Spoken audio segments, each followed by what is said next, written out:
Hey guys, welcome back. This is Tony, your sports dietitian, and today we're going to talk about 3 key fundamentals for achieving success in your sports nutrition objectives.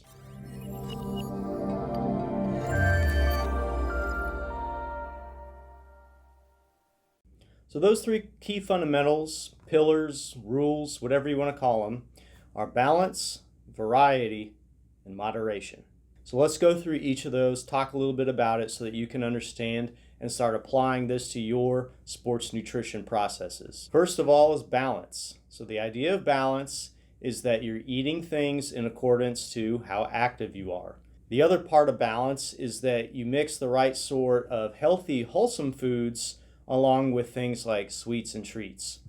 So let me give you guys some examples. Balance in terms of energy means that if you're exercising very, very hard, maybe you're in the middle of the season, you're training very hard for off season, or you're trying to build muscle, you would need to eat an equal amount of calories to refuel the energy demands that you're creating. So if you're not doing that, that means that over time, you're not going to be recovering as well. You're also going to be more prone to injury, and you're certainly not going to be able to build any muscle if you're not giving yourself the building blocks to build that muscle. So that's what balance means. The other thing about balance is balancing out food choices so that you're enjoying your diet and you're having fun with food, but you're also taking your nutrition seriously as an athlete and having a lot of good, wholesome, nutrient-dense foods.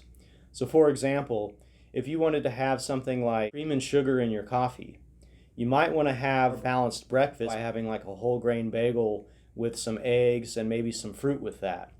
An example of an unbalanced meal, let's say you have that coffee with cream and sugar, is that you would also have a Pop-Tart, maybe like a fruit juice or something. So those would all be high sugar, high carbohydrate foods where the previous example that I gave you had a little bit more protein, more fiber, other nutrients that athletes are typically lacking. The second pillar of nutrition that's going to help make you successful is variety. You may have heard the term eat the rainbow. All the colors of the different foods provide different nutrients to you in things like fiber, micronutrients, that's just a fancy word for vitamins and minerals, and phytonutrients, which are these special chemicals that food provides to you that can help to reduce inflammation, improve eyesight, prevent certain diseases, and you don't have to remember what all those things are. All you need to remember is that variety is the best way to accomplish that. So, when you've heard the term maybe eat your greens, sure, I do want you to eat your greens, but I also want you to eat your oranges, your yellows, your purples. Did you know some vegetables are purple? Yeah, like a purple onion. What about an eggplant? The different colors provide different nutrients to you. As long as you look down at your breakfast, and it's not just all carbohydrate foods, we want a protein food in there. Maybe we want a dairy in there.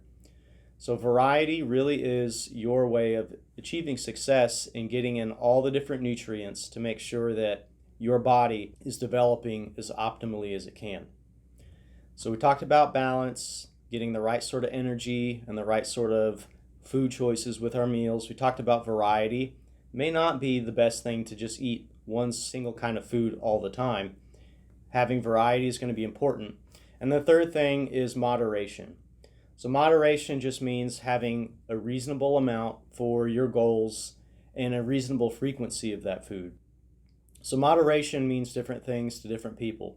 Let's use like candy or added sweets as an example. Some people like to have a little bit with every meal. So I'm going to go back to that coffee example. In the morning, maybe with your breakfast, you have coffee with cream and sugar. And then with your lunch, you have some potato chips. Maybe with dinner, you have an extra serving of cheese on top of whatever you're having. Those are all foods that maybe in giant amounts might not be really good for somebody, but we can certainly have a small amount with our meals. The other example would be maybe you eat very nutrient-dense foods for most of the time, and you choose to have something kind of bigger at the end of the day.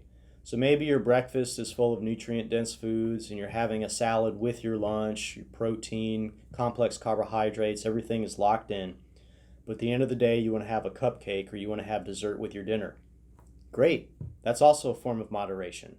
So you can choose to do kind of bigger things a little less often. And the third example would be somebody that spends, a couple days, 2 or 3 days, eating very nutrient dense foods, and every few days they go out to eat, maybe have a few pieces of pizza or they're going out for a burger and fries.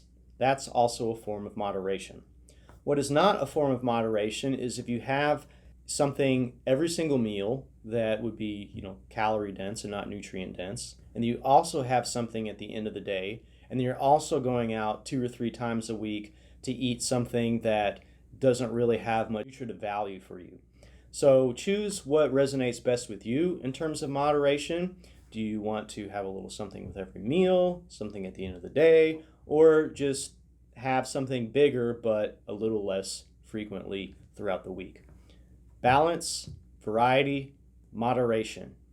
Those are the keys to developing a good diet, a sustainable diet, and something that is going to go with you no matter what angle you're trying to take. If you're trying to build muscle or lose fat or prepare for competition, those 3 guidelines are never going to change, and those are the fundamentals of a good nutrition plan.